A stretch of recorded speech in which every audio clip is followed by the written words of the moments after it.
Hi everybody, my name is Sandeep and welcome to the Cavitation Lab. हमने अपने last episode में discuss किया था about tabletop ultrasonic cleaning machines and how to choose one. If you have missed that video, I'll put the link in the description below. Do check it out. आज हम discuss करेंगे more about the industrial ultrasonic cleaning systems. In this video, I'm going to give you 5 quick tips before making a purchase decision about an industrial washing system for your production line.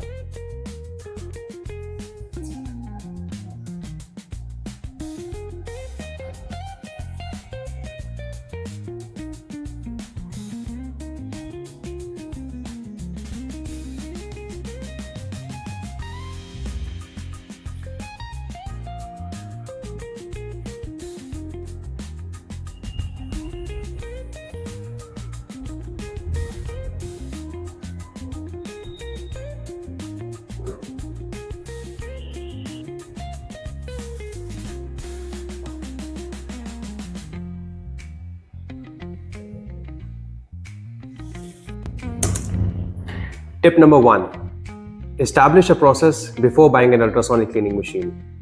You see, ultrasonic खरीदने से पहले आपको ये confusion हो सकता है कि आपको एक 20 लीटर की मशीन चाहिए, 30 लीटर की, 50 लीटर की, 100 लीटर की, या फिर एक सिंगल टैंक चाहिए या एक multiple stage ultrasonic cleaning system. Well, these all factors depend upon the size of the material that you want to clean, the type of contamination that's on your parts, the cleanliness requirement that you want to achieve, and also the quantity of parts that you want to clean in a day or in a shift. अगर आपको मिलीपोर value की requirement है तो मैं strongly recommend करूंगा कि आप एक मल्टीपल स्टेज अल्ट्रासोनिक क्लीनर की तरफ ही जाएं. यूजुअली मैंने देखा है कि अगर आपके पार्ट्स के साइज 500 mm से छोटे हैं और आपकी क्लीनिंग क्वांटिटी 1000 पीसेस से कम है तो एक अल्ट्रासोनिक सिंगल टैंक मशीन भी आपके लिए सफिशिएंट हो सकती है. The best way to check it out is ask your manufacturer to give you some cleaning trials before establishing a process.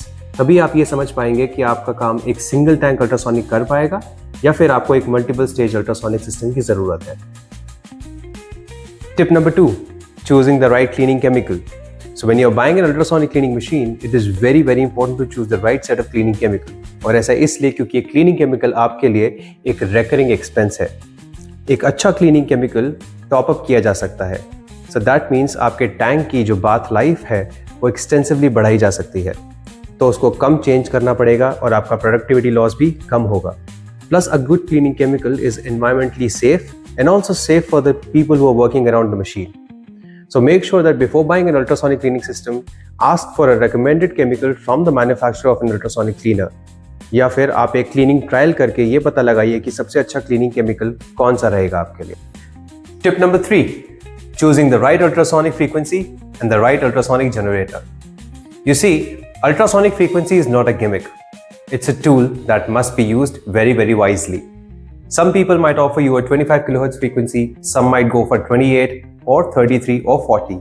So which one is best for your cleaning application? अगर आपके पास छोटे parts हैं, precision parts हैं या ऐसे components हैं जिसमें blind holes होते हैं, then I would suggest you to highly go for 40 kHz frequency, especially in the field of medical and aerospace. However, अगर आपके पास बड़े पार्ट्स हैं जैसे कार के इंजन के blocks or maybe big molds, then you should go for 28 kHz frequency. Now coming to ultrasonic generators. You see, ultrasonic generators are literally the heart of the ultrasonic cleaning machine. और ऐसा इसलिए क्योंकि ultrasonic generator से pass on की जाने वाली electricity ही ultrasonic transducers पे vibration पैदा करती है. एक अच्छा अल्ट्रासोनिक जनरेटर स्वीप या पल्स स्वीप टेक्नोलॉजी पे बनाया जाता है और इसका ये मतलब है कि आपके क्लीनिंग टैंक के अंदर बहुत ज़्यादा वेरिएशन नहीं आएगी. इसका मतलब उसमें डेड जोन्स नहीं होंगे. अगर आपके टैंक में कोई पार्ट मिडिल में पड़ा हो या एक्सट्रीम लेफ्ट या एक्सट्रीम राइट में, तो भी उसकी क्लीनिंग बहुत ही अच्छी तरीके से की जाएगी. प्लस आपको बहुत अच्छे से मालूम होगा कि हमारी फैक्ट्री सेटिंग्स में बहुत बार वोल्टेज ऊपर और नीचे होता है. इसी को हम सर्ज कंट्रोल फंक्शन भी कहते हैं. एक अच्छा अल्ट्रासोनिक जनरेटर EMI फिल्टर्स के साथ आता है. उसमें फ्यूजेस भी होते हैं ताकि आपके डिस्प्ले, ड्राइवर और दूसरे बोर्ड्स कंपोनेंट्स खराब आसानी से ना हो. अगर आपके अल्ट्रासोनिक जनरेटर में एक जेंटल स्टार्ट का फीचर है तो it is even a good add on feature to have. Plus आपके अल्ट्रासोनिक जनरेटर में इफेक्टिव कूलिंग होनी चाहिए. उसमें इस तरह का थर्मोस्टेट ज़रूर लगा होना चाहिए कि अगर आपकी मशीन 14, 15 या 20 घंटे लगातार चल रही है और अगर आपकी मशीन ज़्यादा गर्म हो जाती है तो वो ऑटोमेटिकली स्टॉप हो जाए to auto cool. A good ultrasonic generator would really increase the shelf life of your ultrasonic tank. So it's very important to have it checked from your manufacturer if you have all these details available with the ultrasonic cleaning machine. Tip number 4, automation in an ultrasonic cleaning system. तो एक ultrasonic cleaning system में automation usually basket के transfer movement को कहा जाता है. For example, एक multiple tank setting में लोडिंग से अनलोडिंग स्टेशन तक बास्केट की मूवमेंट को कैसे हम ऑटोमेट कर सकते हैं. नाउ ऑटोमेशन के दो बहुत ही प्राइमरी बेनिफिट्स हैं. The first benefit is operator फिटीग. एक ऑटोमेटेड अल्ट्रासोनिक क्लीनिंग मशीन एक ऑपरेटर के फिटीग को सिग्निफिकेंटली रिड्यूस करती है. और दूसरा सबसे बड़ा बेनिफिट है कि ऑपरेटर की नेग्लिजेंस की वजह से कोई भी बास्केट किसी भी प्रोसेस टैंक को स्किप नहीं करेगी.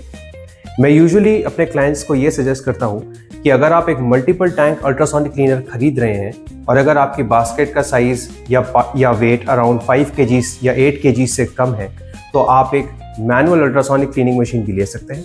However, if the weight increases from 8 kgs to 15 kgs, then you should go for a semi-automatic system जहाँ पे आपकी बास्केट अप एंड डाउन तो एक साथ होगी बट उसे नेक्स्ट स्टेशन में पुश करने के लिए रोलर्स लगे होंगे which is operationally very easy.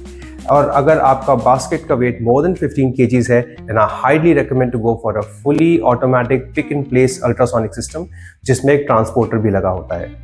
So while choosing an ultrasonic cleaning machine, this is a very, very important point. How do you want your basket to move from station to station? Manual, semi, or in a fully automatic condition? And finally, tip number 5, maintenance and after sales.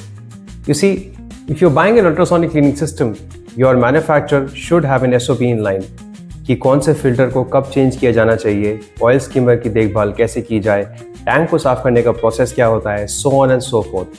So when you're buying an ultrasonic cleaning system, please ask the manufacturers about their serviceability and how about the maintenance report. How to make an SOP to make sure that your ultrasonic cleaner churns the longest life for your capital investment. So if you're planning to buy a new ultrasonic cleaning machine and you have more doubts and questions, please feel free to write on the comments down below.